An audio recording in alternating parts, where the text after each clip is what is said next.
Chris Christie making some news nowadays, not for what he has done, but for what he will be doing. And that is he's going to be releasing a book very soon. And apparently in this book, he's going to let everybody have it and say everything he needs to say. He'll talk about what it was like running for president. He'll talk about his relationship with Donald Trump. He'll talk about what it was like to be governor of New Jersey. The working title, apparently, and this was just announced by the publisher of the book, the working title of Chris Christie's book is called Let Me Finish: Trump, the Kushners, Bannon, New Jersey, and the Power of In-Your-Face Politics. And if you recall, when back in 2016, a failed run for president, but kind of a win, if you will, for Chris Christie because he was named to the transition team. He was the guy that was going to be kind of working about making the transition from the Obama administration to the Trump administration. He was going to be the transition chairman. And it's your opportunity to employ about 4,000 people to some of the best jobs that you'll find anywhere in American politics, working for the President of the United States. How cool would that be? And Chris Christie, the governor of New Jersey, was the guy that was selected to do this. What exactly happened is really unclear, and hopefully this will be addressed in the book. But 3 days after the upset win by Donald Trump, if you recall this, Chris Christie was booted from the spot. The guy who was given that transition chair was the vice president, Mike Pence. And it's been anything but glamorous, obviously. Virtually everybody that has been selected for some sort of job in the Trump administration is either long gone, they've been replaced, their replacements have been replaced, or you're on the verge of getting shown the door. So what this will be talked about, I'm sure there'll be some experiences that he'll share in the book there. He'll be talking about that. He'll talk about Mike Flynn. He'll talk about a lot of things.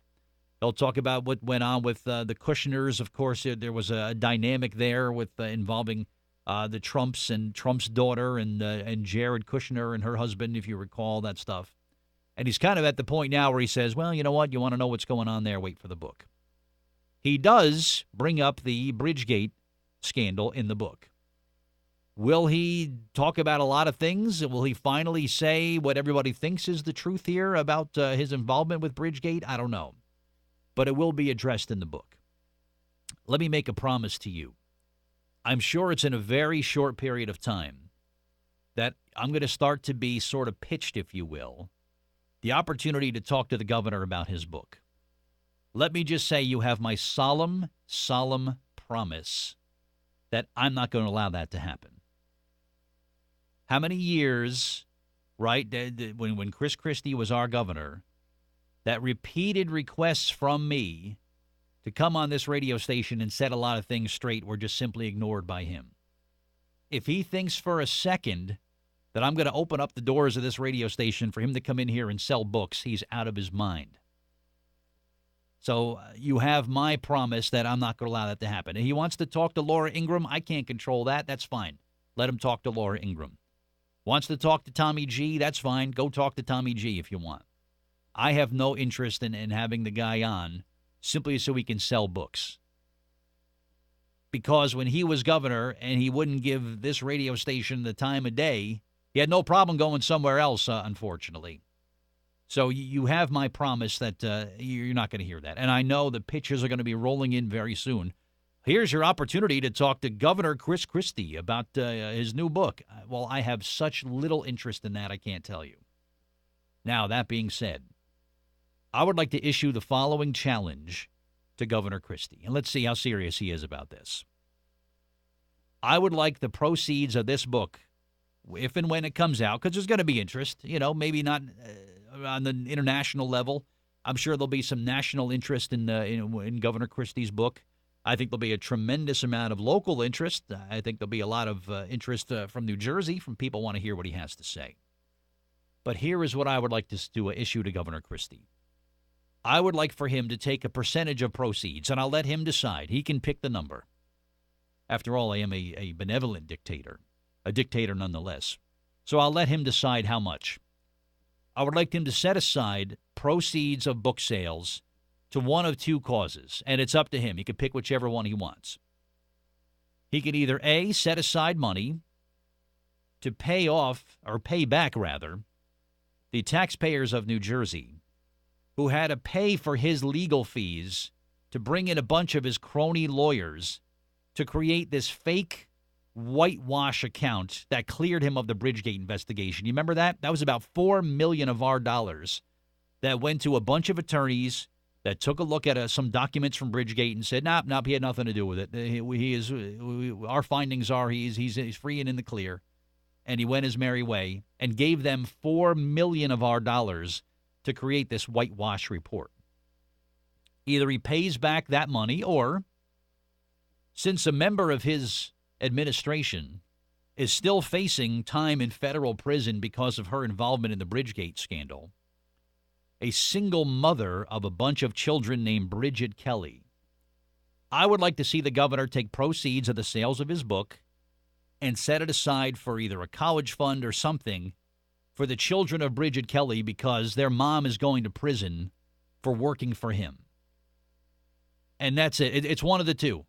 If he has a single shroud of decency left in him, if he is any what of a human, a man, a humanitarian, he will make one of these two things happen. And again, I'll leave it up to him. I know how the book business works. People start saying, oh, you're selling books, you must be rich. It is an incredibly, incredibly small percentage of money when a book sells that actually goes to the author. I know exactly how it works. You got to pay publishers, you pay publicity people, you pay proofreaders, you pay the house that actually physically produces the book. If you're going to do an audio book, there's fees that go with that. Once everybody else gets paid, oh, by the way, let's pay the guy who wrote the book now. We'll throw him what's left. People think, oh, it's online sales. You're selling books on Amazon. You're making millions of dollars. Well, maybe somebody is, but it's not the person who writes the book. Yeah, they do get paid, but there's so many other people in that sort of equation that all need to be get paid. So whatever he makes, I'm not expecting him to make a mint off this. But my issue to you, Governor Christie, if there's one last thing that you could do for the people of New Jersey, rather than hightail it out the door as one of the least popular governors we've ever seen, this is your chance to make it right. And I'll even take it one step further.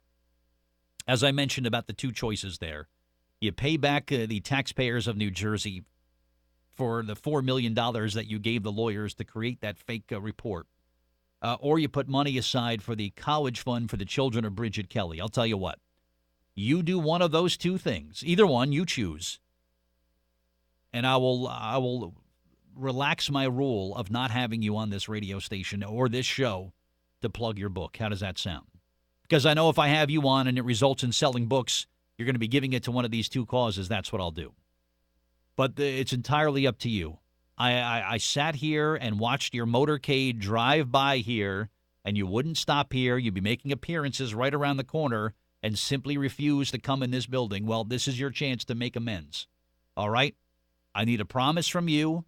You're either going to help out Bridget Kelly's children, or you're going to repay the taxpayers for your legal fees, or forget it. The offers, the blacklist stands, if you will, and you're banned, and I don't even want to hear from you.